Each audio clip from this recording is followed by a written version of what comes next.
Hey guys, Billy Davison here with Davis Pressure Wash Painting here in Hammond, Louisiana.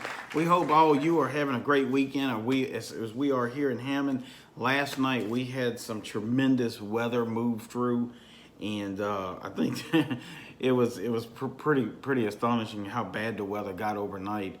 I think we had some. It was predicted some straight line winds. I'm looking at the weather report here of 75 miles an hour. I'm not sure it reached that much.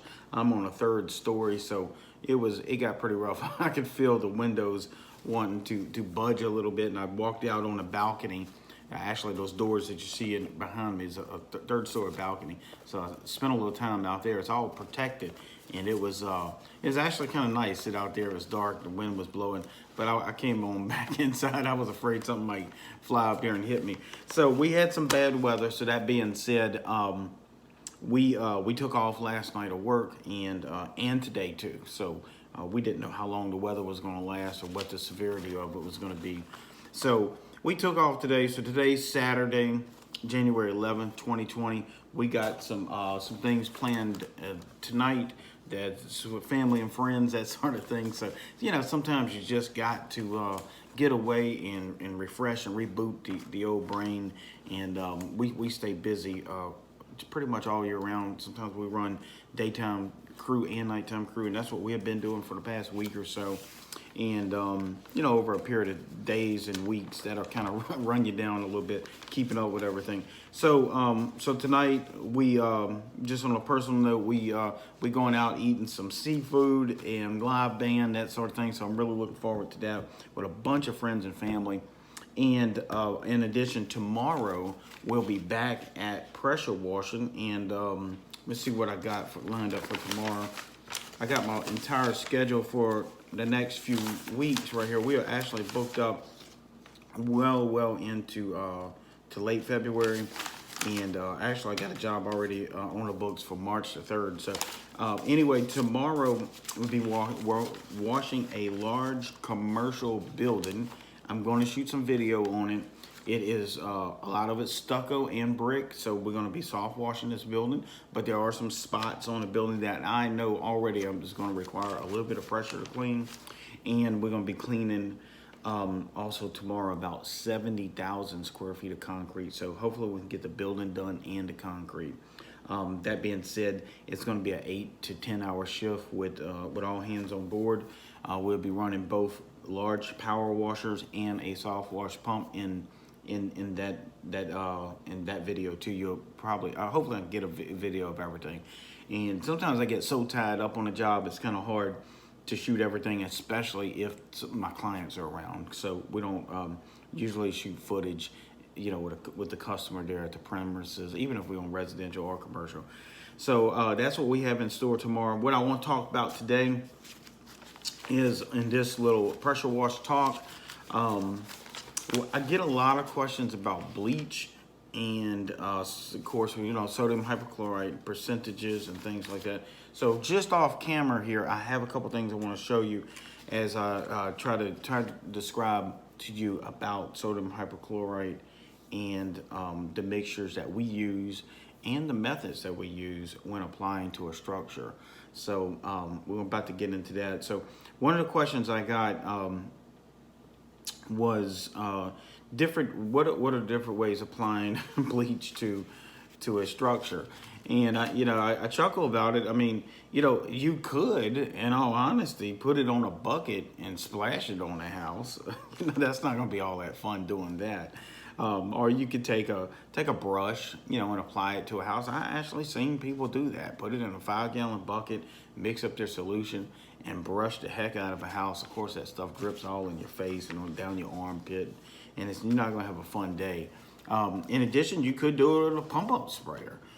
Again, that's not going to be efficient, but could you do it with a pump-up sprayer? Absolutely. You could get a battery-operated pump-up sprayer, or one of those hand pump crank deals, or the backpack deal, and you could go to town on it. You could spray a vinyl siding house. Be honest with you, you could hop on the roof and do that too. If you mix it 50-50 in the back, it wouldn't be fun. You wouldn't look pretty doing it, but I guess you probably could do it. So, that being said, this is not all that complicated. So the first method that you could use to apply your soft wash solution is a soft wash dedicated pump. And there you have several options, and all the options are good. You know, that you have the 12 volt, which I prefer that. You know, right now that's what we run in 12 volts. I'm not absolutely married to the idea. At some point, I am going to go with probably the booster system and a proportion system, that sort of thing. A good friend of mine, Kevin, out in Baton Rouge, I know you probably watch this video. He runs air diaphragm, and it's a lovely system. It is complicated. You get the air compressor, and you got the air diaphragm pump, and you know all of that stuff that goes with it. But it works really good and it's really efficient.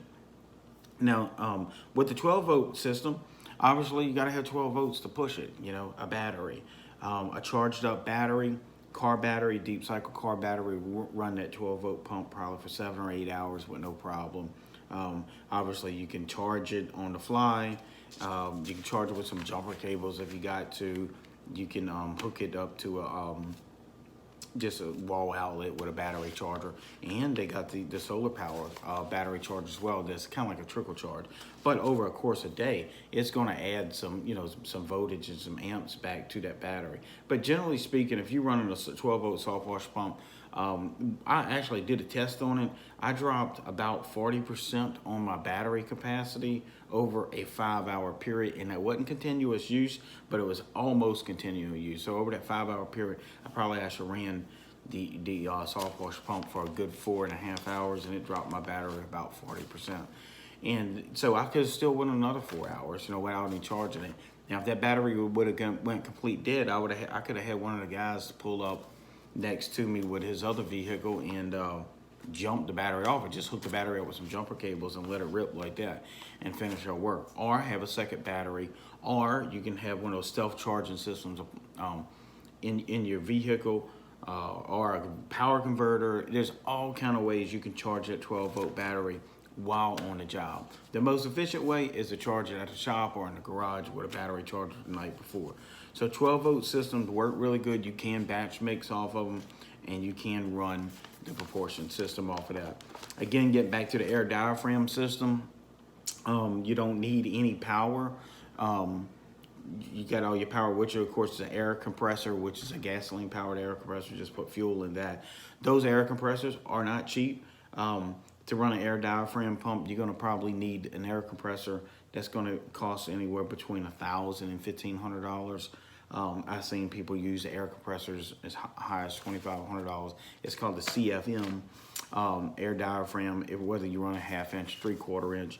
Those are very reliable little pumps. They do have to be rebuilt occasionally, but they're reliable. You know, they're really reliable. You can run it off the proportion system. If you get all the air out the line, it works out perfect. Or you can batch mix, and that's what I'm a little bit more familiar with, was the batch mixing on the air diaphragm. Also, another option is the booster pumps or boost pumps. Those are a 120 volt system, so the AC outlet is what it needs to be plugged into, and obviously you can run that off of a generator with no problem all day long. And that is probably the direction I'm going to move in the next few weeks. Once we kind of hit into springtime here, I'm gonna have that set up, and I think it's a little bit more power I'll get out of it and reliability. As far as the 12 volt system, which I'm running now, I kind of like them. Reason why I like the 12 volt system, I buy these 5.5 Everflow pumps off of Amazon, and they run, you know, they good. I got one of my 12 volt pumps. I kind of tracked it last year. I think we probably made, with one of those pumps, we probably made anywhere about $15,000, and I had to toss it after that. And it was the pump was like $105 plus shipping or something insignificant, $120, whatever. So, and I don't think it was rinsed out properly a few times because I wasn't there. So that means a lot too. I think the pump probably would have lasted a little bit longer. So that is some of the ways we can apply bleach with a soft wash system. Also, you can apply bleach with your pressure washer. And there's several ways to do that. The most effective way is either downstreaming or X-jetting. When you come to downstreaming, And this is where we're going to start talking about ratios here in a minute, and what bleaches to use and what bleaches not to use. So the bleaches not to use is probably just as important as the bleaches that you are going to be using, because there's a lot of mistakes that you can make when using the wrong bleach, or the proper term, sodium hypochlorite. So downstreaming, if you got the proper downstreamer, if it's not clogged up, and if it's, let's say, a brand new one, the best you're going to get off of a downstreamer on 100 feet is probably a 1-to-10 ratio. And like I said a few minutes ago, I got something here I'm going to show y'all. It's actually some bleach and some soap that I like to use. And it may shock you about the soap that I like to use. I found it works really good. So stay tuned for that. Now, when it comes to downstreaming, if you got a really good downstream injector, you're going to get about a 1-to-10 ratio. So what does that mean? 1-to-10 ratio. Right here, I don't know how well this is going to show up on camera. This is a bleach from Walmart. I don't know if you can see that. Now, this is just a great value kind. This bleach right here is a 6% by volume. So this bleach right here is 94% water. What does that mean, 6%? That's the number what we're really worried about, 6%. If I downstream, and if you can follow this analogy in this math, it's not too hard to comprehend, but just kind of try to follow me.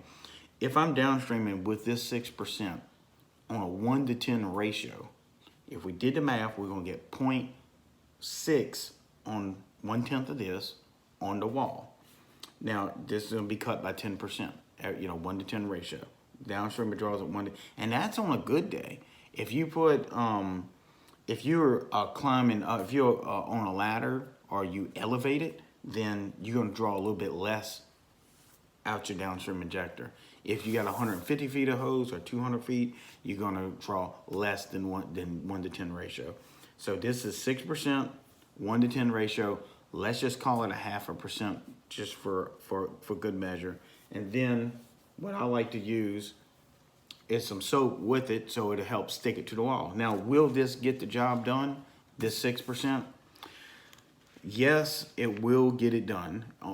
If you're downstreaming some vinyl siding, if you're downstreaming some stucco or some type of hardy plank or hardy board, and it's not terrible. Now, if it is really bad, if it's really heavy mildew, you're not gonna be able to do it with this. Even if you retreat and retreat over and over again, the 6% is just not gonna be strong enough to cut it. So how could you get this done with only a 6% bleach? Well, there's a way, but it's not all that fun. So what we would have to do is downstream the house, let it soak in, let it dwell. Let's see how much it's gonna clear up, and let's say it clears up 20 or 30% of it. Downstream it again, see if it's clearing it up anymore. If it gets to a point where it's not working anymore, kind of go in and pre-wash that side of the house. I've had to do it before, and it really sucks, really time consuming. Kind of just to disturb that algae and mildew, sort of kind of turn over it like a tilder, turn over the soil. That way when you reapply again for the 3rd, 4th, and 5th time, every time you turn that algae over, disturb it, the bleach is getting to new algae and clearing it up. And eventually, you're going to have to use a little pressure to clean that side. And you better hope it doesn't have a bunch of oxidation on it. But if you're really careful and really good, has good techniques, and you're very patient, and you don't have a lot of other stuff to do that day, then you can get away with using the 6%. But like I said, it's not fun. But in a pinch, you could do it. And I've had to do that here recently too. Got down there to my pool supply place where I get my bleach, and the doors were shut. Their electricity was off. It was a weird thing. Something blew, and several blocks of electricity was out. They had a note on the door. They couldn't pump bleach, and everybody went home. So that sucked. So we went and scrambled from Walmart and buying the best bleach that we could, which generally speaking is a 6%. And this is a concentrated form of it. Now they have another big bleach. It's called a swimming pool bleach. Pool Essentials. Walmart carries it. Now it's a 10% bleach. Now that's a far cry from the 6% here. The difference between 6% and 10% is exponential. It's not just that little bit of 4%. So with that 10%, if you're using a 1 to 10 ratio downstreamer, you're gonna, instead of drawing like a 0.5%, with this, you're gonna probably put more like a 1% on the wall, twice the strength.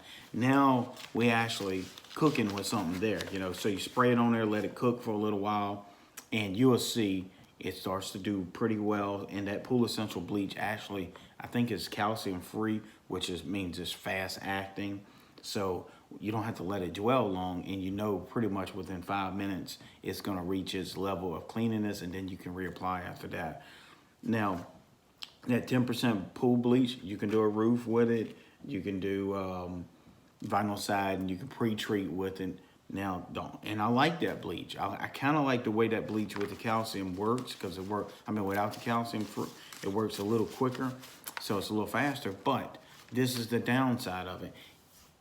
If I had my ruthers, I would, if I could buy that bulk 10%, I mean, if I could buy that 10% calcium-free Pool Essential bleach in bulk, I would buy that any day.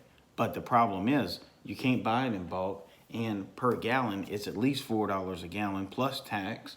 So you're probably looking at $4.50. You know, some places, depending on your local tax and stuff. Now that's 10% for $4. Even if you just call it $4 a gallon, because sometimes it's on sale. We get the 12.5 here in right here in Baton Rouge for $2 a gallon. So the 12.5 is exponentially stronger than the 6, and also it's much stronger than the 10%. So that being said, this bleach here is probably about $3.50, $4 a gallon. I don't even know what it was, but it's 6%. The 12% or the 12.5% is $2 a gallon. So you're getting twice as strong as bleach for half the price, so it can go much further. So I'm gonna get this bleach out of here, and if y'all got any questions about, I had something else I want to show y'all. If y'all got any questions about bleach, feel free to reach out to me. Hold on one second, let me find, I don't know where I went with it. Oh, here it is. So this is something else I'm gonna show you here. When I use bleach, whether it's, you know, my 12% or the 10%, you got to mix the soap with it. Now this is something I found that's been working for me quite often. A lot of times we'll use something like slow-mo or roof snot or some type of other heavy surfactant in our house mix, but these are what I found that's been working really good. These little washing powder pods, and this one in particular here I believe is Gain. And now y'all might laugh at me, but I'm gonna tell you what, these are easy to deal with. And now I would rather my slow-mo or my roof snot, but sometimes when I don't have it, this is my go-to surfactant. Now, when I'm downstreaming, this is just your normal little pod. It dissolves as soon as it hits water. Now, obviously, one of these goes in a washer, and that's all you need. But in my roof mix or my downstreaming mix, I'll put about 2 of these, or maybe 3, sometimes in a 5-gallon pellet downstreaming mix. Now my roof mix, I'll put 1 of these per gallon. No, 1 of these per 3 gallons of water. So, you know, like if I got 30 gallons of roof mix, I'll drop about 10 of these in there, and it works perfect. I mean, I actually got some pictures. I don't know if I can tag them in this video or not, but I got some pictures of us using this. It looks like shaving cream on the roof. It really suds up pretty good if you can put plenty of them in there. So that being said, that may work for you. It may not. I'm sure some of y'all have tried it, but I really like these. And then what really makes it easier, instead of us trying to measure ounces out there in the dark, like when we're working on at nighttime in a commercial building, I'll just tell the guys, hey, grab a handful of these. Like, you just tell them 5 of them. You know, they're easy to count out in the dark, so it's much easier to deal with.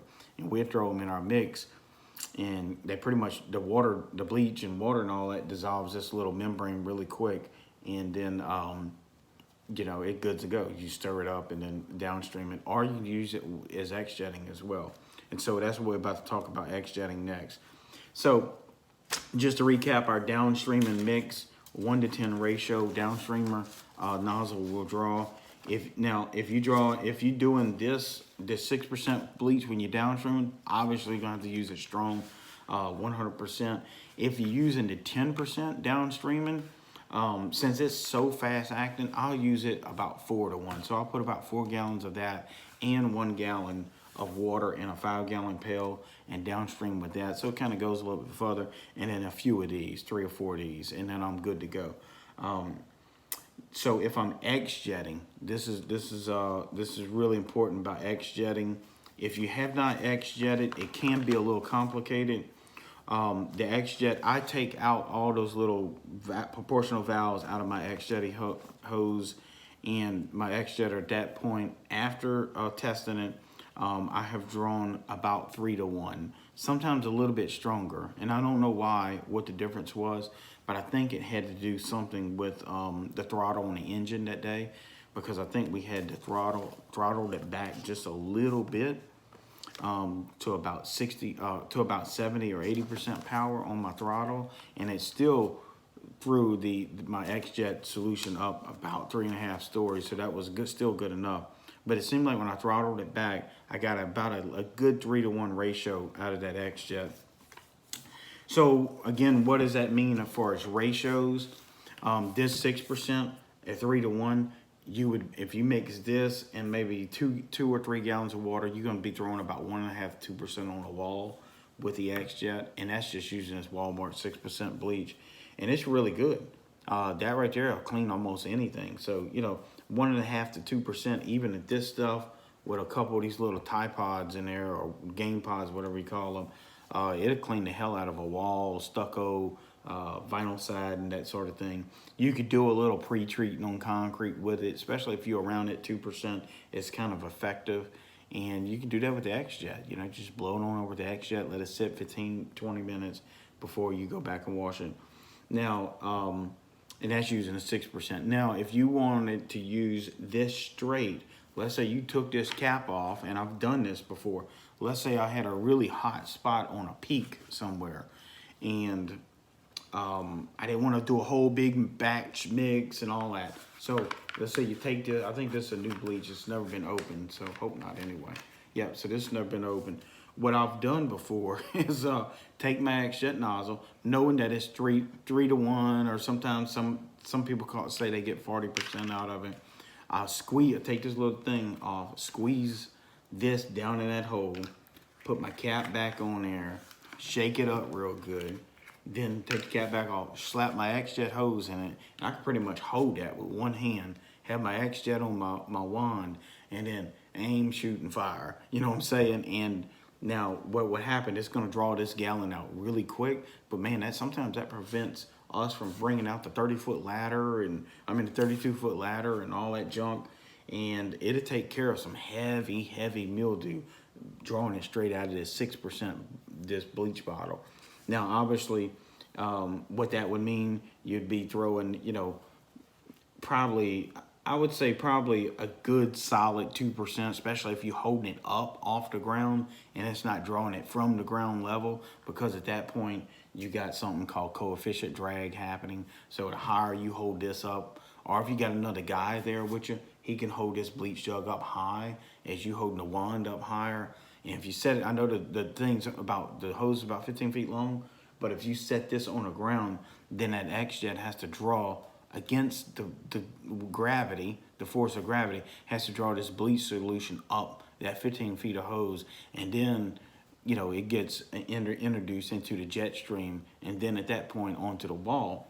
But the higher you hold this up, less coefficient drag you're gonna have. So I think it gets well over 2% if you're doing that, if you don't have those little proportions.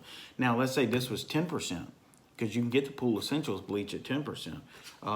There you're gonna be drawing about 3% out of here.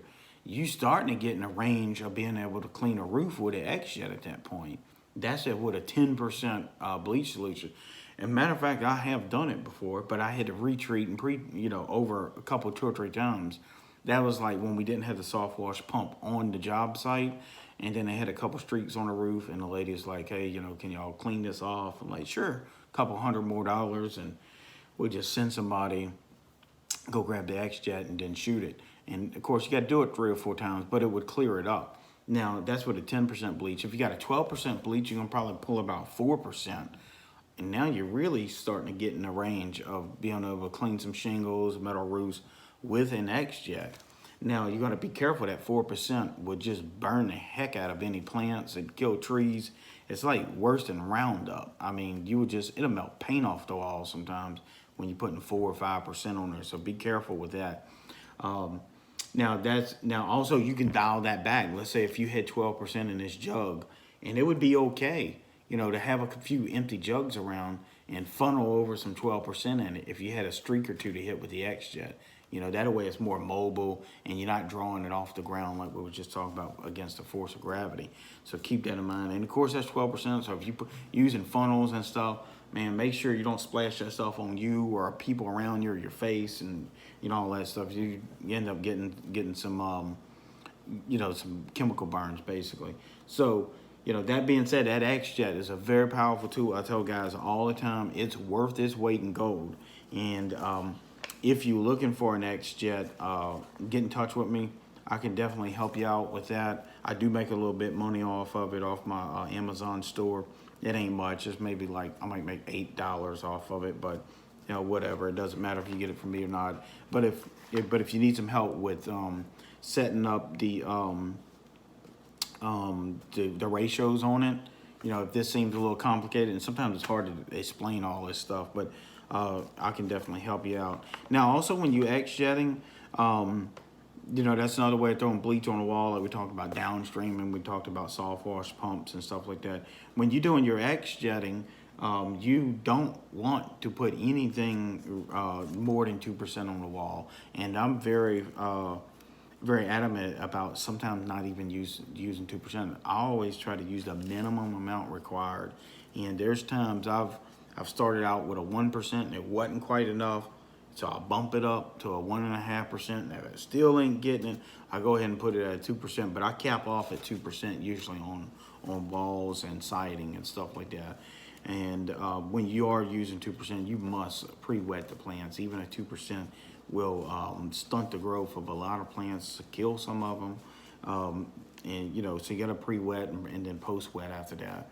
So that's some of the ways we apply our bleach, and that is the bleaches that we use. Just to recap, you can apply bleach with a soft wash pump, which is a preferred method.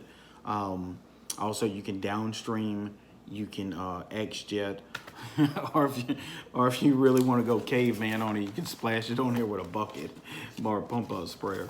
But yeah, so that's how we apply our bleach, and of course, applying bleach is the name of the game. We all know that just plain water is not going to do it. So sometimes we can apply our bleach solution to a structure and then just pretty much walk behind and rinse it off with a water hose. I had another question here about, do I tell customers I'm using sodium hypochlorite or the B word, bleach? And I don't.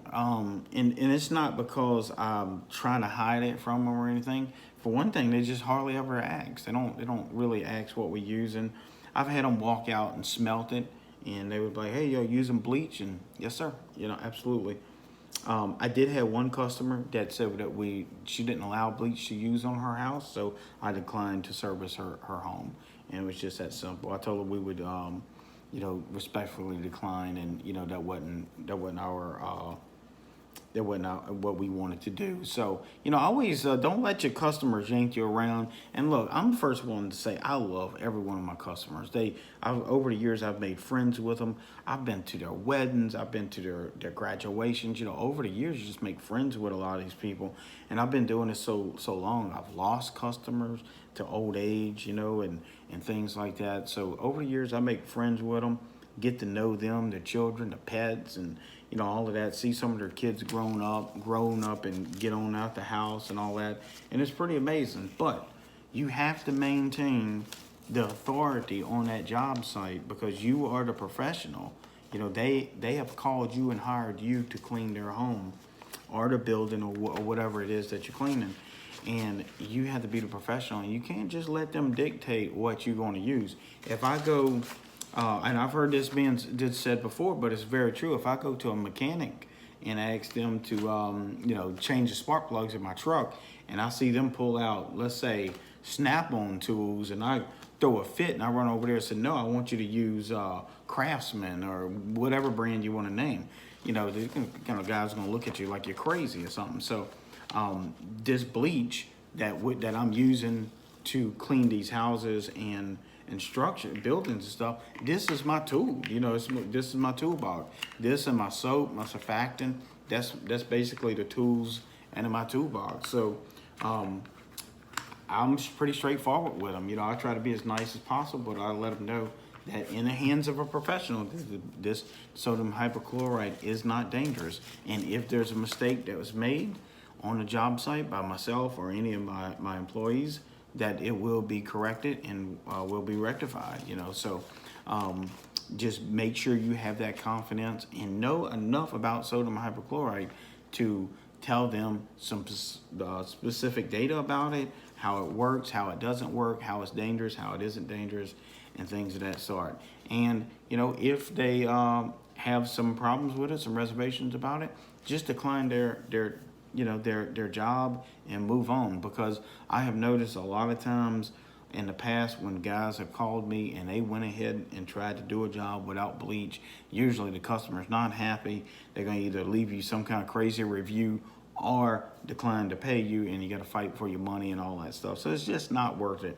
And, you know, and I have also noticed this for some reason, some of our customers that didn't want to use bleach, they barked about the price too. So I don't know what it was. Usually when I get 2 or 3 different excuses, usually I know it's just they couldn't afford it. And I understand that what we do is an expensive service to be performed on a residence, and it's not for everybody. You know, not everybody can afford. I can't afford a Bugatti. You know, so I know I like to look at one, but it's not for me. So you know, sometimes you just can't afford something, and it is how it is. So you know, don't let these people go out there and beat you up on your price too much, and you know, maintain a little bit of respect for yourself. I've seen a guy run around here locally, and I really feel bad for him. I'm probably gonna reach out to him here in the next few weeks, but he's like literally washing houses for $79, and he's not washing the entire house. He's just hitting the green spots and he's leaving.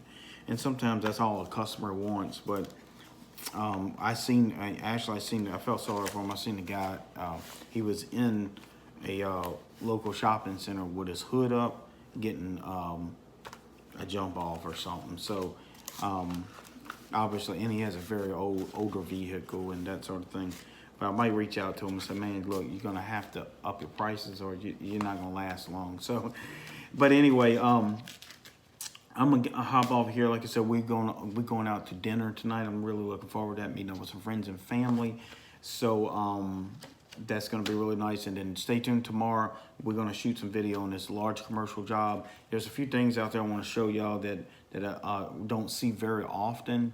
One of them is a cloth awning. So you may run across this situation a lot where you got one side of the building that has this big, beautiful black awning with some letters on it. Those awnings are thousands of dollars, and you don't want to turn it orange with your bleach. So we're going to shoot some video on that and show you how I mitigate that risk, and a few other things about surface cleaning. Something I seen out there on surface cleaning that is really, really interesting that I want to show y'all. So like always, if y'all want to see more of this, hit that subscribe button. I appreciate it. There's been hundreds of people subscribing to the channel lately.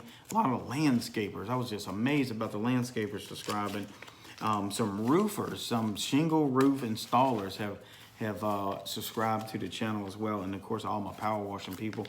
I love y'all for all the support. And if y'all need to reach out to me personally, 985-345-0778. And also before I go, I want to give a shout out to Kevin out in Houston, Texas. It's a new subscriber that I just earned, and I'm so happy to earn his subscription. And I actually reached out to him on the telephone. So sometimes that's what I do. Sometimes I got a little extra time if I see someone subscribe to me, and if I can get your personal information, sometimes I'll look you up and give you a call. So I talked to Kevin. He's out there killing it in Houston, Texas. He's been doing it for about 6 or 7 years now. He's kind of reached that plateau. We talked about how we can get out of that plateau, and we're going to see if it works for him, and I think it will. he's a real good guy. And he's got some good equipment, and he's really smart, and he really knows what he's doing.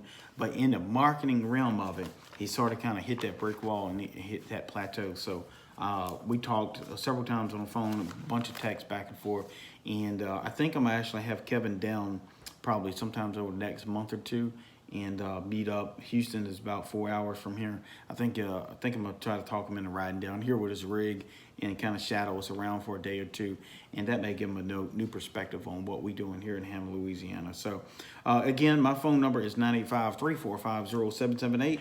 My name is Billy Davison, and I'm the owner of Davison Pressure Washing Painting. Thanks for watching. I'll talk soon.